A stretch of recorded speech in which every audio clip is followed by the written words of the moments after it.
I have to tell you, when I first decided to walk away from the Democratic Party after being a Democrat for 20 years, I said emphatically that I would never, ever vote for Trump. I didn't know exactly what I was going to do at this point. This was still during the Democratic primary. I didn't know who the nominee was going to be. I certainly didn't expect it to be Biden and to have to make that decision. But I knew I was not going to vote for Donald Trump. And everyone I talked to in the walkaway movement and from the right said, Carlin, yes, you will. Yes, you will. Because as soon as you walk away and you see how much the media has been lying to you, you're going to start noticing what Donald Trump has actually done. And I did not believe it at all. I really fought it, but they were right.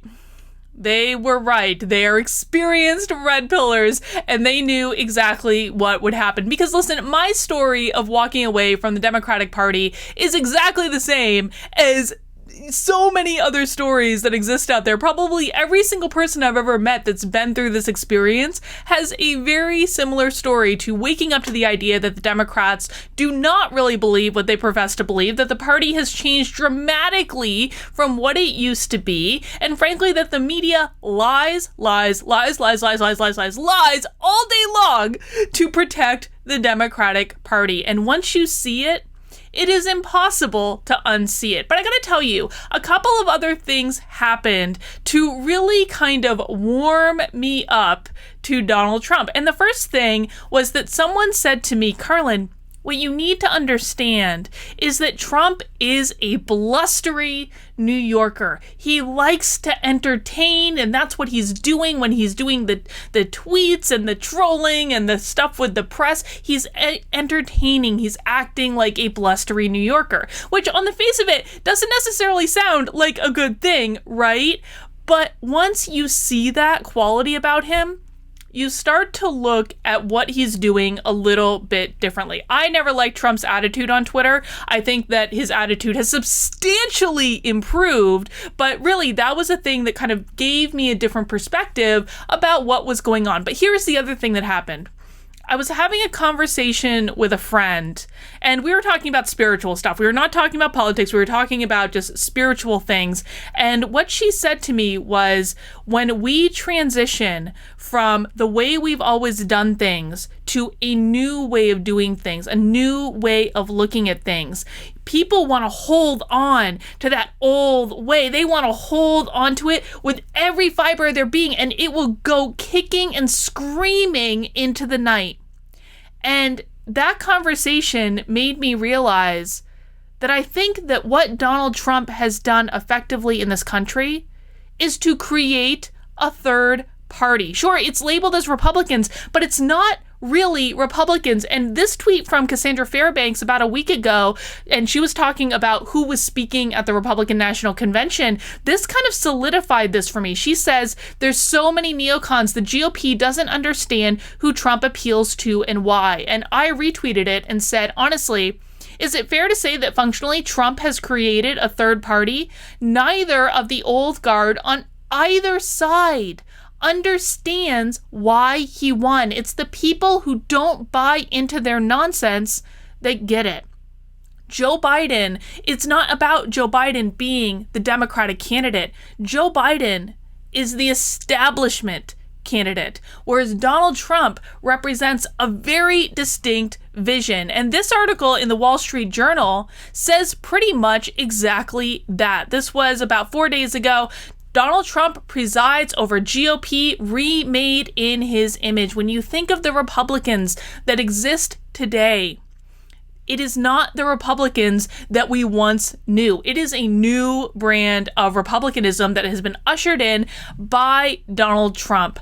Mr. Trump has taken command of the GOP through a combination of persuasion and purges. He has brought rank-and-file Republican voters around to his view on economic, social, and foreign policy issues. He has fundamentally changed the Republican Party.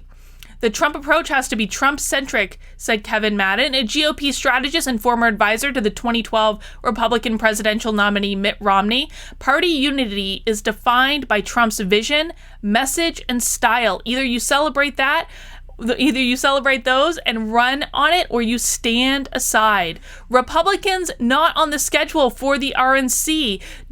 George Bush, Vice President Cheney, Mitt Romney, Paul Ryan, Sarah Palin, even John McCain's widow, Cindy McCain. All of these are the establishment. That's who they are. That's why they oppose Donald Trump. Just like Ronald Reagan, Donald Trump is going to have a lasting impact on the party, said Florida GOP Chairman Joe Gruters. He obviously has the pulse of the people, and the party has coalesced around him.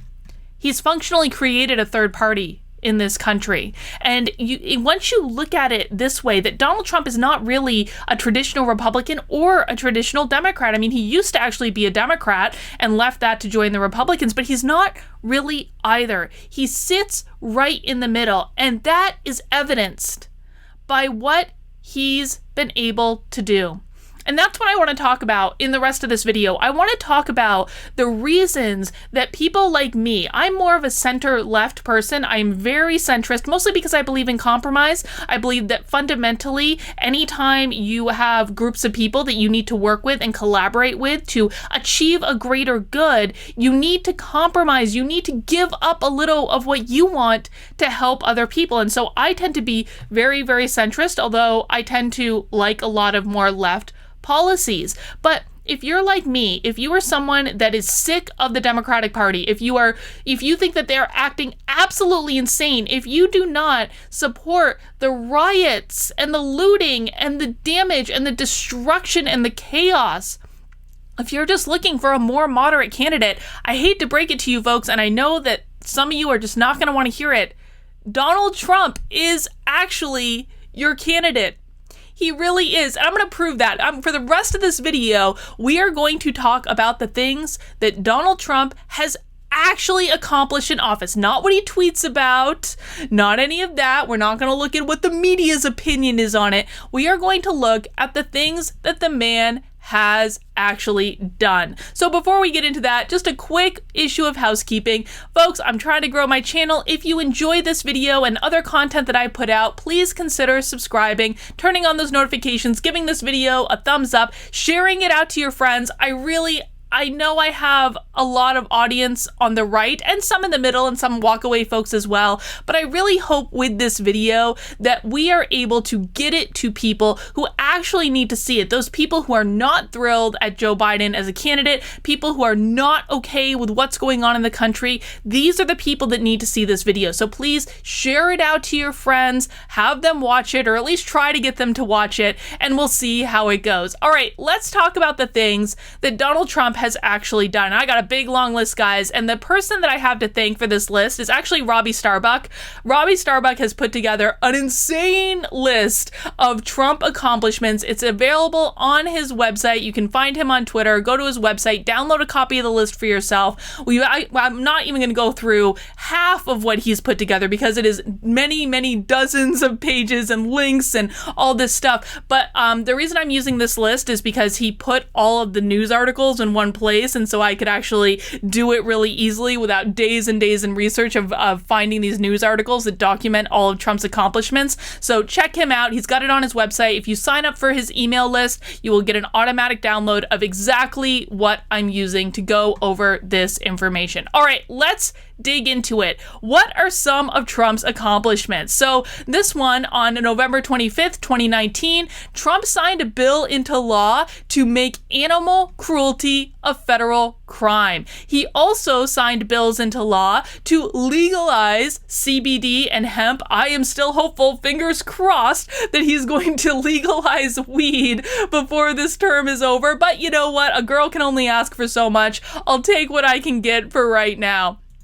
Trump has also given $100 million to the water structure in Flint, Michigan. His EPA did that under his administration. Trump also approved an act that requires airports to provide areas for moms to breastfeed. I think that's pretty great. I fly a lot. I see those in airports all the time. They have these little caravans that are set up to give breastfeeding moms a place to go where they can get the job done. He also, for you environmentalists out there, he signed the Save Our Seas Act which funds $10 million per year specifically to clean up the oceans. Trump gets a lot of flack from environmentalists, but you actually have to look again at what he's done. He is actually pushing forward environmental policy.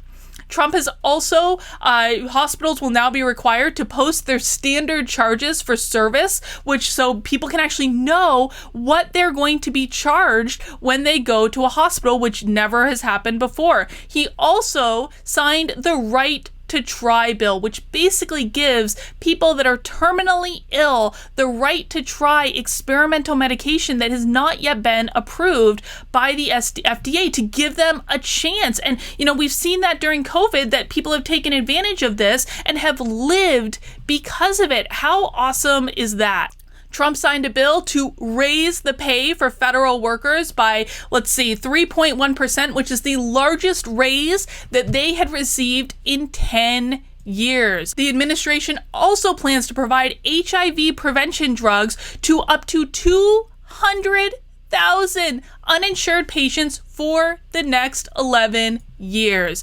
Trump also signed the First Step Act, which was a criminal justice reform bill that makes the justice system fairer and helps former inmates successfully return to society. And guess what, guys? The people that are most affected by the First Step Act are Black people, 90%. So much for this horrible, evil, racist president. This is one of the most dramatic prison reform bills that has ever happened. I think that that's amazing. Trump has also put an emphasis on historically Black colleges and universities, HBCUs. He actually created a position of executive director in the White House to focus on these issues and has actually permanently implemented funding for these colleges, which is awesome. Now, Trump has been lambasted as a horrible homophobic president, but the thing is that Trump has actually appointed 5 openly gay ambassadors, including Rick Grinnell, who Trump charged with an initiative to decriminalize homosexuality around the globe. And in February of 2020, he actually named Rick Grinnell, again, to be the first openly gay person to a cabinet level position. Trump has had one of the most LGBT friendly administrations that has existed ever. He was the first president to come to office openly supporting gay marriage, and I think that that's pretty awesome. Trump has also put a focus on not necessarily on higher education, which frankly I think we can all agree needs dramatic reform, but he did sign an executive order expanding apprenticeship opportunities for students and workers. Trump has also worked to bring home U.S. hostages from abroad. He's had over a dozen U.S. hostages freed, including those that Obama could not get it done with. Trump also is promoting second chances in hiring to give former inmates the opportunity to live crime-free lives and find meaningful employment. I gotta tell you, this type of work is especially important to me. I had a friend go to prison for a crime that I know he didn't commit because I was there, but he ended up going to prison for it for a really long time. This person is a literal genius. He has advanced degrees in computer science and math and all this stuff. And when he got out of prison, he couldn't find a job, and he ended up cutting meat at a deli. He is a literal genius, and finally, after years of work, he's in a better place now, but it just broke my heart, not only to see what happened to him, but also to see what happens after he served time for something he didn't do. He still gets punished over and over and over again, so I was really, really happy to see this. You could also combine this with the Justice Department and the Bureau of Prisons launching a new Ready to Work initiative to help connect employers directly with prisoners to make sure that they have job opportunities coming out of jail. Trump's tax cuts also created opportunity zones. Now, you may have seen this in the Republican National Convention when Senator Tim Scott was asking about it. Opportunity zones promote investment in low-income communities across the country, and they're actually expected to spur over $100 billion in long-term capital investments in economically distressed areas. That's amazing. Insofar as veterans, Trump has signed measures providing prevention programs for veteran suicide. He has dramatically reformed the VA, making sure our veterans have access to the services they need. Now, let's talk about employment, because as an organizational psychologist, this was one of the first things that I actually acknowledged that Trump did right, because I like it when people have jobs. So if we're looking at before the pandemic, the economy that Trump created, which he was never given credit for, by the way. Everyone always said, like, this is Obama's economy, Well, how long did Trump have to be in office before he was actually given credit for the economy? It made no sense to me that on year 3, we weren't giving credit for what Trump had done. At least he didn't crash the dang thing. And not only did he not crash it, he created one of the best economy in history. My business had the best year ever. It was on track to have the best year ever coming into this year until the pandemic hit, which was frankly not Trump's fault. But we saw this in the low unemployment numbers. Black and Hispanic unemployment is at an all-time record low. Unemployment rate hits record low for Asian Americans. Women's unemployment was at a record low, and even youth unemployment, though not a record low, it was at a 52-year low. That's amazing. It is a good thing when people have jobs.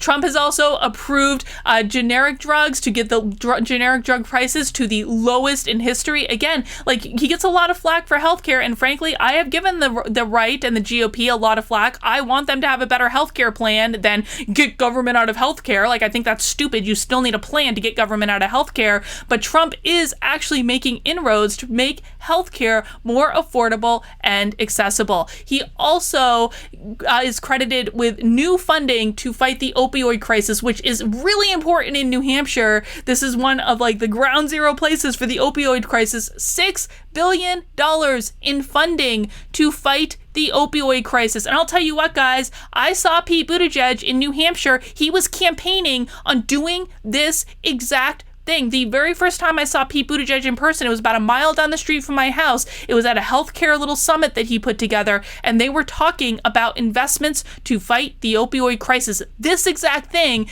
that Trump has already done. Trump has also signed legislation to improve the National Suicide Hotline. Given what's happened with the pandemic, this is going to be really, really, really important, because we know that when things like recessions happen, when small businesses are forced to close, suicide rates go through the roof. So Trump has signed legislation to improve the suicide hotline to make sure people have that resource. He also signed the most comprehensive childhood cancer legislation ever into law, which will advance childhood cancer research and improve treatments. Trump also signed the Autism Collaboration, Accountability, Research, and Education and Support Act into law, which allocates $1.8 billion for autism funding. I mean, again, these are things that we don't ever hear about in the media.